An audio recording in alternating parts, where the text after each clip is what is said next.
இந்த கொடுமையை பாருங்க.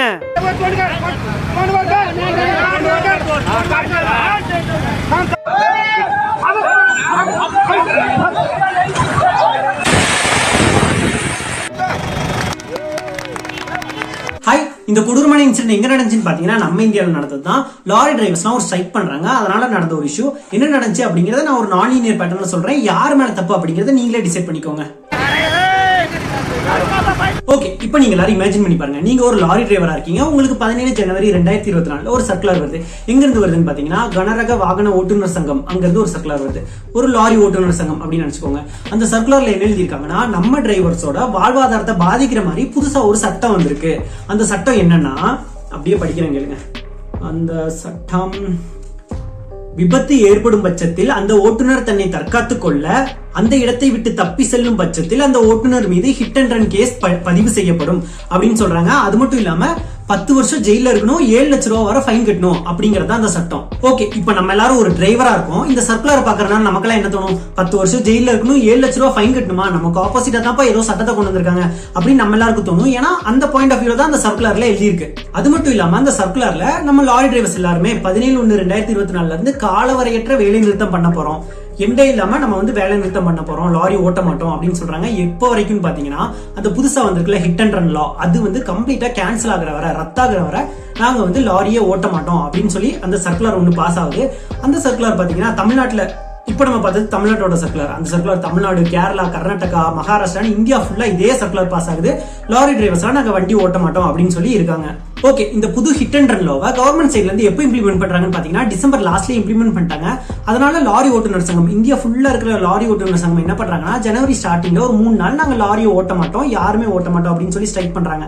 லாரி ஓட்டுநர்கள்லாம் 3 நாள் அப்படி ஸ்ட்ரைக் பண்ணனால கவர்மெண்ட் சைட்ல இருந்து அந்த புது ஹிட் அண்ட் ரன் லாவை நாங்க தற்காலிகமா நிப்பாட்டி வைக்கிறோம் அப்படின்னு சொல்லி அதை தற்காலிகமா நிப்பாட்டி வச்சிருந்தாங்க. ஆனா இப்போ புதுசா அந்த 17ஆம் தேதியில இருந்து எல்லாரும் திரும்ப எதுக்கு போராட்டம் பண்றாங்கன்னு பாத்தீங்கன்னா, அதை தற்காலிகமா நிப்பாட்டி வச்சா பத்தாது, எங்களுக்கு அதை கம்ப்ளீட்டா ரத்து பண்ணணும், கம்ப்ளீட்டா அந்த லாவை வந்து பேன் பண்ணும் அப்படின்னு சொல்லி இப்போ போராடுறாங்க.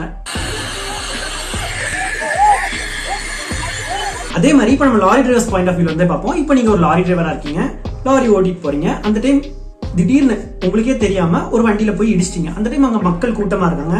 மக்கள்லாம் என்ன பண்ணுவாங்க, ஓடி வந்து உங்களை அடிக்க வருவாங்க. அந்த டைம் நீங்க வந்து என்ன பண்றதுன்னே தெரியாம அங்க இருந்து தப்பிச்சு ஓடிடுவீங்க. உங்களுக்கு எதுவும் ஆயிடக்கூடாது, அவங்க கிட்ட அடி வாங்கக்கூடாது அப்படின்னு நீங்க தப்பிச்சு ஓடுறதுக்கு ஒரு சான்ஸ் இருக்கு. இது வந்து லாரி டிரைவர்ஸோட பாயிண்ட் ஆஃப் வியூல இருந்து நம்ம இப்படி பார்த்தோம்னா அந்த சட்டம் நமக்கு தப்பா தான் தெரியும். നമ്മൾ എന്താണ് ചെയ്തതെന്ന് പോലും ചിന്തിക്കാത്ത ലെവലിലേക്ക് അവർ നമ്മളെ ഉപദ്രവിക്കും, അല്ലെങ്കിൽ വണ്ടി കത്തിക്കും. ഇത്തരം ഒരു നിയമം കൊണ്ട് എന്താണ് ഗുണം? ஓகே, இப்போ நம்ம இதே ஹிட் அண்ட் ரன் லாவை வேற பாயிண்ட் ஆஃப் வியூல இருந்து பார்க்கலாம். இப்போ நீங்க ஒரு லாரி டிரைவரா இருக்கீங்க. இந்த வாட்டி நீங்க லாரி ஓட்டிட்டு போல உங்க குடும்பத்தோட ஒரு கோயிலுக்கோ, சர்ச்சுக்கோ, பள்ளிவாசலுக்கோ போயிட்டு வந்துட்டு இருக்கீங்க. வர வழியில என்ன ஆகுதுன்னு பாத்தீங்கன்னா, எதிர்பாராத விதமா ஒரு லாரி கூட ஆக்சிடென்ட் ஆயிருது. அதனால என்ன ஆகுது, உங்க வண்டியெல்லாம் அங்க அப்படியே கிடக்குது. உங்க குடும்பத்துல எல்லாருக்கும் பயங்கரமா அடிபட்டு இருக்கு. அவங்களை சீக்கிரமா ஹாஸ்பிட்டல் கூட்டு போனா காப்பாத்திடலாம். ஆனா அந்த லாரி டிரைவர் என்ன பண்றாரு, அங்க சுத்தி வேற யாருமே இல்ல, ஓகேவா, வேற யாருமே இல்ல. அந்த லாரி டிரைவர் என்ன பண்றாரு, உங்களெல்லாம் காப்பாத்தாம அப்படியே விட்டுட்டு அவருக்கு ஏதாச்சும் ஆயிருமோன்னு பயந்து அங்க இருந்து தப்பிச்சு போயிடுறாரு. அதனால என்ன ஆகுது, உங்க ஃபேமிலி மெம்பர்ஸ் அத்தனை பேருமே இறந்து போயிடுறாங்க. ஜஸ்ட் ஒரு இமேஜினேஷன்.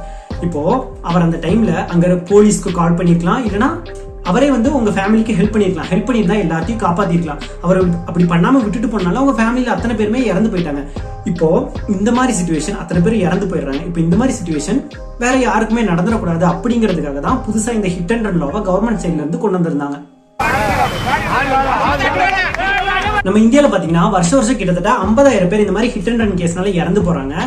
இந்த டெத் ரேஷியோ எப்படியாச்சும் கம்மியாகும்னு பார்த்தா வருஷம் ஆக ஜாஸ்தி ஆகிட்டே தான் போகுது. இதுல முக்காவாசி பேர் எப்படி செத்து போறாங்கன்னு பாத்தீங்கன்னா, ஆக்சிடென்ட் ஆகி நம்ம ரோட்ல கிடப்போம், நம்மளை வந்து இடிச்சவங்க நம்மளை காப்பாத்திட்டா அவங்களுக்கு ஏதாச்சும் பிரச்சனை வந்துருமோ அப்படின்னு சொல்லி பயத்துல அங்க இருந்து விட்டுட்டு போயிருவாங்க. நம்ம வந்து காப்பாத்த ஆள் இல்லாம அங்க சுத்தி யாருமே இருக்க மாட்டாங்க, அப்படியே இறந்து போயிடுவோம். அட்லீஸ்ட் இப்படி ஒரு லா இருந்தா வச்சு சரி நம்ம அவங்களை காப்பாத்தாம விட்டா நமக்கு வந்து 10 வருஷம் ஜெயில போட்டுருவாங்க, 7 லட்சம் ரூபாய் ஃபைன், அந்த பயத்திலேயாச்சும் காப்பாத்துவாங்களேன்னு சொல்லி தான் இந்த புது லா வந்துச்சு. இப்போ நம்ம எல்லாரும் அப்படியே அந்த பழைய கதைக்கு போவோம். 17ஆம் தேதி நம்ம லாரி டிரைவர்ஸ் அத்தனை பேருக்கும் ஒரு சர்க்குலர் வந்துருச்சு. நமக்கு ஆப்போசிட்டா ஒரு சட்டம் வந்துருச்சு. நம்ம எல்லாரும் ஸ்ட்ரைக் பண்ணோம். நம்ம திரும்ப வந்து அந்த சட்டம் ரத்தாகிற வரை நம்ம வந்து லாரியை ஓட்டவே கூடாது அப்படின்னு சொல்லி ஒரு சர்க்குலர் வந்துருச்சு. இப்போ லாரி டிரைவர்ஸ்லேயே பாத்தீங்கன்னா நிறைய பேர் எப்படி இருப்பாங்கன்னா, மோஸ்டா இன்டர்நெட்ல எல்லாம் ஆக்டிவா இருக்க மாட்டாங்க. அவங்க கிட்ட வாட்ஸ்அப் இருக்காது. இந்த மாதிரி லாரி ஓட்டுநர் சங்கம்லாம் இருக்குல்ல, அதெல்லாம் இருக்கக்கூடிய மாட்டாங்க. அவங்கள எப்படி வேலை பார்ப்பாங்கன்னா, அவங்களுக்குன்னு ஒரு ஓனர் இருப்பாங்க, தம்பி இந்த லோட கொண்டு போய் அங்க விட்டுருப்பா அப்படின்னு சொன்னாங்கன்னா அவங்க லாரியை கொண்டு போய் அங்க விடுவாங்க. அந்த மாதிரி ஒரு சிலர் இந்த மாதிரி இந்த மாதிரி ஸ்ட்ரைக் இருக்கு அப்படிங்கிறது தெரியாம லாரி எடுத்துட்டு வந்திருப்பாங்க. அவங்கெல்லாம் என்ன பண்ணாங்கன்னு பாத்தீங்கன்னா, கர்நாடகால வண்டியை நிப்பாட்டி டயர்ல காத்த புடுங்கி விடுறது, அது மட்டும் இல்லாம செருப்புல மாலையை கோத்து அவங்க கழுத்துல மாட்டுறது, இந்த மாதிரி கேவலமான வேலையெல்லாம் பண்ணியிருக்காங்க.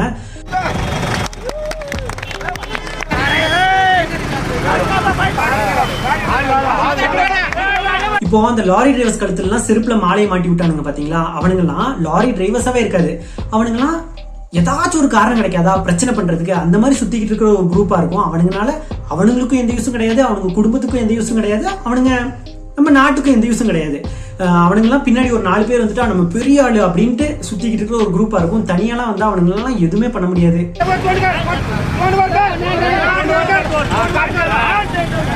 கர்நாடகால இப்படி போயிட்டு இருக்க, நம்ம தமிழ்நாட்டுல பாத்தீங்கன்னா ஒரு சில லாரி டிரைவர்ஸ்லாம் லாரி ஓட்டிட்டு வர டிரைவர்ஸ் கிட்ட வண்டியை நிப்பாட்டி அவங்க காலில் விழுகிறாங்க. தம்பி வண்டி ஓட்டாதீங்கப்பா, நமக்கு ஆப்போசிட்டா தான் சட்டம் வந்திருக்கு, இந்த சட்டம் ரத்தாகிற வரை நம்மளாம் லாரி ஓட்டக்கூடாது அப்படின்னு சொல்லி காலில் விழுகிறாங்க. அவங்களாம் ஆக்சுவலா பாவம் தான், அவங்களுக்குலாம் அந்த சட்டம் எதுக்கு வந்துச்சு அப்படிங்கறதே தெரியாது. அந்த சட்டம் நம்மள மாதிரி சாதா மக்களுக்கு ஆக்சிடென்ட் ஆகி நம்ம கீழே விழுந்து கிடந்தா அந்த டைம் நம்மளை காப்பாற்றணும் அப்படிங்கிறதுக்காக வந்திருக்கு அப்படிங்கிறது தெரிஞ்சா அவங்களே இந்த போராட்டம் பண்ண மாட்டாங்க.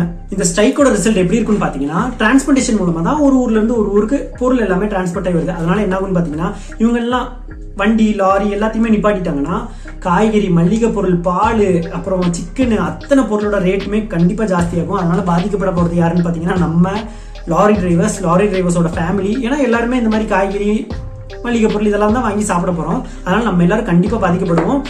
அதே மாதிரி கவர்மெண்ட் சைட்ல இருந்து என்ன பண்ணுவாங்கன்னா, இவங்க கண்டிப்பா இப்படி ஸ்ட்ரைக் பண்ணிக்கிட்டே இருக்காங்கன்னா அந்த புது ஹிட் அண்ட் ரன் லாவை நம்ம கம்ப்ளீட்டா கேன்சல் பண்ணிடலாம் அப்படின்னு சொல்றது கூட ஒரு சான்ஸ் இருக்கு.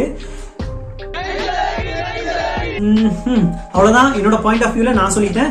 உங்களை பொறுத்த வரைக்கும் புது ஹிட் அண்ட் ரன் லா கரெக்டா தப்பா நீங்க என்ன நினைக்கிறீங்க அப்படிங்கறத கீழே கமெண்ட் செக்ஷன்ல சொல்லுங்க. வீடியோ பிடிச்சா லைக் பண்ணுங்க, பிடிக்கலனா டிஸ்லைக் பண்ணுங்க. புதுசா சேனலுக்கு வந்தீங்கன்னா சேனலை சப்ஸ்கிரைப் பண்ணி வச்சுக்கோங்க. தேங்க்யூ, தேங்க்ஸ் ஃபார் வாட்சிங்.